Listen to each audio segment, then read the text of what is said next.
Hoy nos metemos de lleno en un tema que, bueno, a muchos nos resulta familiar y a la vez, pues esconde sorpresas. Hablamos de los orígenes del yoga moderno. Solemos pensar que el yoga es algo milenario, ¿no? Casi sin cambios. Pero, ¿y si mucho de lo que hacemos hoy en la esterilla tiene raíces bastante más recientes y mezcladas de lo que creemos? Para entender esto, nos vamos a basar sobre todo en la investigación de Elizabeth de Michelis, en su libro A History of Modern Yoga. Queremos ver cómo el yoga que se practica hoy en todo el mundo pues, se diferencia del clásico y qué influencias, algunas la verdad que bastante inesperadas, le dieron su forma actual. Exacto. Vamos a analizar cómo algunas corrientes de pensamiento de Occidente que normalmente pues no relacionamos para nada con el yoga, jugaron un papel, sorprendentemente clave en lo que de Michelis llama yoga moderno. Es una historia que la verdad le da una vuelta a unas cuantas ideas que tenemos muy arraigadas. Pues vamos a ello. Para empezar, aclaremos un poco, ¿a qué nos referimos con yoga moderno según esta investigación? Porque entiendo que no es lo mismo que el yoga de los textos antiguos como los Yoga Sutras de Patanjali, ¿verdad? Correcto, esa es la clave. De Michelis sitúa el inicio, digamos formal, del yoga moderno hacia finales del siglo XIX y da una fecha muy concreta, 1896. 1896. Sí, es el año en que se publica Raya Yoga de Swami Vivekananda. Ese libro se considera, pues, fundacional, ¿Por qué fundacional? porque reformuló y en cierto modo como que tradujo partes de la tradición yógica para la gente moderna, tanto en la India como, y esto es crucial, en Occidente. Ojo, no es que saliera de la nada, claro, pero sí que cristalizó una forma nueva de entender y de practicar el yoga. Y aquí es donde la cosa se pone, yo creo, súper interesante. La autora dice que una influencia básica, que casi siempre pasamos por alto, es el esoterismo occidental. Es que a primera vista suena, no sé, casi contradictorio vincular eso al yoga. ¿Cómo encaja esa pieza ahí? Pues mira, esa es una de las partes más llamativas del trabajo de Michelis. El esoterismo occidental, como lo definen académicos tipo Antoine Faber o Walter Hanegraaff, no es solo magia y sociedades secretas. Es una corriente de pensamiento con ideas muy específicas. Piensa, por ejemplo, en las correspondencias, la conexión entre nosotros, el microcosmos, y el universo, el macrocosmos. Ajá. O la idea de una naturaleza viva, ¿sabes? No algo inerte, sino llena de fuerzas espirituales.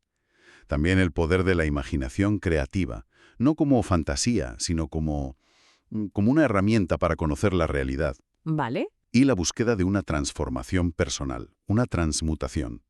La idea de que hay una sabiduría común, perenne, en distintas tradiciones. Y la importancia de la transmisión de maestro a discípulo, la iniciación.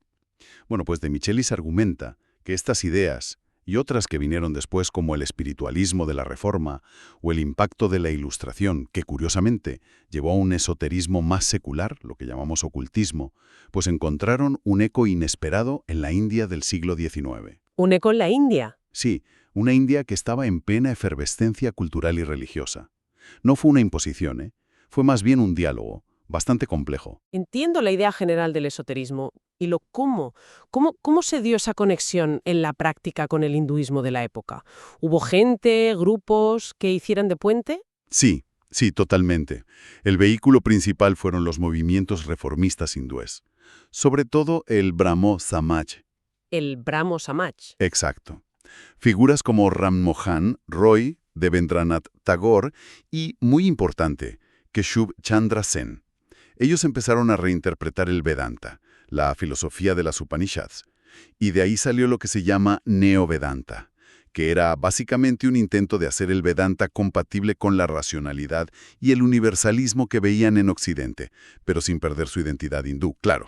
Querían modernizarlo, digamos. Eso es, y lo hicieron hablando constantemente con esas ideas occidentales que llegaban, como el unitarismo cristiano, que enfatiza la unidad de Dios, o el trascendentalismo americano. Piensa en Emerson, Thoreau, ¿sabes? Con su énfasis en la intuición, la naturaleza. Vale. Buscaron crear un hinduismo moderno, y en ese proceso pues cogieron elementos del esoterismo occidental que les resonaban con ciertas tradiciones místicas hindúes. Vale. O sea que Vivekananda no partió de cero. Había gente antes preparando el terreno. ¿Hay ejemplos de esa mezcla antes de él? ¿Alguien que ya estuviera, no sé, cocinando esto? Sí, sí, y Keshuv Chandra Sen es un ejemplo perfecto. De Michelis dice que él desarrolló prácticas que podríamos llamar proto-yoga moderno. Proto-yoga moderno. Sí, fíjate qué curioso. Shan creó un sistema para distintos tipos de devotos en su movimiento. Diferenciaba entre el yogi, enfocado en la comunión interior, la meditación, Ajá. el bhakta, centrado en el amor a Dios, el jnani, más de conocimiento abstracto, filosófico, y el shevak, dedicado al servicio a los demás. Anda. Si te fijas, este esquema es un precursor clarísimo del modelo de los 4 yogas, karma, bhakti, raya, jnana, que Vivekananda luego sistematizó y popularizó. Claro, tiene todo el sentido. Entonces, Vivekananda hereda todo esto. El neovedanta, ya en diálogo con Occidente, estas prácticas que empezaban a surgir. ¿Cuál fue su toque genial para que De Michelis lo vea como el punto de partida del yoga moderno ya en serio? La genialidad de Vivekananda fue su capacidad de síntesis y de comunicación. Fue un comunicador brillante. Por un lado, claro, bebió del Neo-Vedanta del Brahmo Samaj, influido por gente como Zen.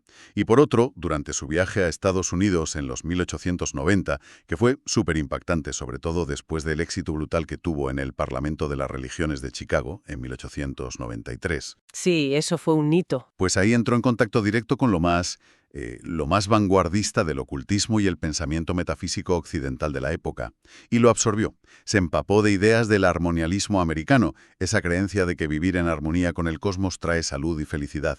También de las creencias metafísicas que decían que la mente tiene poder creador, ¿sabes? Lo típico de como piensas, así eres. El poder de la mente, sí. Y del movimiento New Thought, con su énfasis en el pensamiento positivo, la autosugestión, la responsabilidad individual para crear tu realidad, Vivekananda vio cómo esto pegaba fuerte en Occidente y encontró la forma de conectarlo con la filosofía yógica. Vaya mezcla. Neovedanta, ocultismo, pensamiento positivo americano. Suena explosivo. ¿Y cómo se ve esta síntesis tan particular en su libro clave, Raja Yoga, el de 1896? ¿Qué ideas concretas hay ahí que definan este nuevo yoga moderno? Raja Yoga es fascinante justo por eso, por la mezcla. Presenta una visión del cosmos que combina elementos del Samkhya Yoga clásico, una de las escuelas filosóficas hindúes, la de la dualidad Purusha y Prakriti, con conceptos de la física y el pensamiento occidental de su tiempo. Por ejemplo. Por ejemplo, reinterpreta el prana, no solo como aliento, sino como una energía vital universal, una fuerza cósmica. Y akasha como la materia sutil primordial, parecido al concepto de éter que había entonces. Pero lo crucial es que lo interpreta todo con una lente que bebe mucho del esoterismo occidental, en particular de la naturfilosofía alemana, que veía la naturaleza como algo vivo, dinámico. Propone que el universo es como un océano de energía que vibra, y que nosotros, como pequeños universos, podemos aprender a controlar esas fuerzas, las internas y las externas. ¡Qué potente! ¿Y cómo propone hacerlo? Pues ahí introduce dos modelos, teóricos y prácticos, que van a ser la base de casi todo el yoga moderno que vino después. Primero, lo que de Michelis llama el modelo prana. Aquí el prana se ve como algo vitalista, casi como un fluido energético que nos anima, y también como un agente curativo. Ajá. El pranayama, el control de la respiración, se presenta no solo como algo espiritual, sino sobre todo como una técnica terapéutica. Sirve para sanar el cuerpo, para controlar las corrientes nerviosas, un concepto muy del siglo XIX, y, a través de ellas, controlar pensamientos y emociones. Es increíble eso de las corrientes nerviosas y la curación. Me recuerda un poco a teorías como el mesmerismo, ¿no? Que circulaban por Occidente. Exactamente. Hay un eco clarísimo de teorías como el mesmerismo de Mesmer, con sus ideas de fluidos magnéticos curativos y la influencia de la mente en el cuerpo. Vivekananda usa un lenguaje que conecta con esa sensibilidad occidental. Y el segundo modelo clave es el modelo Samadhi. El Samadhi, que en el yoga clásico es el estado más alto de meditación, la unión trascendente, pues Vivekananda lo reinterpreta en términos mucho más psicológicos y experienciales. Lo llama superconsciencia. Superconsciencia. Sí, y esta visión está muy influida por la psicología funcionalista de William James, a quien Vivekananda conoció y admiró, y también por esas creencias metafísicas sobre los poderes ocultos de la mente. El samadhi se presenta como un estado mental superior, al que se puede llegar con control mental riguroso y activando capacidades internas ocultas, como la famosa Kundalini, que también la reinterpreta en este marco más energético y psicológico, como una fuerza evolutiva dentro de nosotros. Entendido. O sea, modelos prácticos con un barniz así como científico-psicológico muy de la época. Y además de estos dos modelos, también está lo de los 4 yogas, ¿no? Karma, Bhakti, Raya y Jnana, que eso sí que nos suena a todos. Así es. Aunque la idea de distintos caminos ya existía en el hinduismo y que Shub Chandra Sen ya había hecho algo parecido, como dijimos, Vivekananda los sistematizó y los presentó de una forma muy clara, muy atractiva, como 4 senderos principales, adaptados a diferentes tipos de personas. ¿Sabes? El activo, Karma Yoga, acción desinteresada; el devocional, Bhakti Yoga, amor a Dios; el místico o mental, Raja Yoga, control mental y meditación, que es el que él explica en su libro; y el intelectual, Jnana Yoga, conocimiento filosófico. Un camino para cada uno, básicamente. Exacto. Los presenta como opciones válidas, equivalentes, para llegar a la meta final, que él define de forma muy moderna y accesible: la realización de la divinidad que ya tenemos dentro. Esta idea de ofrecer un menú de caminos espirituales a la carta, pues encajó perfectamente con la mentalidad moderna, que valora tanto lo individual, la elección personal. Es evidente que Vivekananda puso los cimientos, sí, pero el yoga moderno que vemos hoy, sobre todo el que se centra tantísimo en las posturas, parece que ha evolucionado bastante desde entonces, ¿no? ¿Qué pasó en el siglo XX? ¿Qué caminos tomó este yoga moderno? Tienes razón, el yoga moderno no se quedó ahí quieto en 1896. De Michelis dice que a lo largo del siglo XX se va viendo una división cada vez más clara. Por un lado, se desarrolla lo que ella llama yoga postural moderno, MPY, por las siglas en inglés, Modern Postural Yoga. Este es el yoga que la mayoría de la gente en Occidente conoce hoy, centrado sobre todo en practicar asanas, las posturas, y pranayama, la respiración. El yoga de gimnasio o de estudio, digamos. Eso es. Y por otro lado, está el yoga meditativo moderno, MMI, Modern Meditative Yoga. Este se enfoca más en la concentración, la meditación, en buscar estados de conciencia distintos, siguiendo más la línea del modelo Samadhi de Vivekananda. Y claro, el MPY, el postural, es el que conecta de forma más directa y potente con la cultura occidental del bienestar físico, la salud alternativa, el fitness. Y más tarde con todo el movimiento del crecimiento personal y la New Age. Vale, entonces el foco se pone mucho en el cuerpo. Y la fuente usa a BKS y Iyengar como un ejemplo clave de este yoga postural moderno. ¿Qué nos dice su historia sobre cómo evolucionó este tipo de yoga? Iyengar es un nombre, gigantesco en el mundo del yoga. Sin duda. BKS Iyengar, que nació en 1918 y fue discípulo del mítico T. Krishnamacharya, que también fue maestro de Patabi Jois, el de Ashtanga Vinyasa. Iyengar es una figura absolutamente central.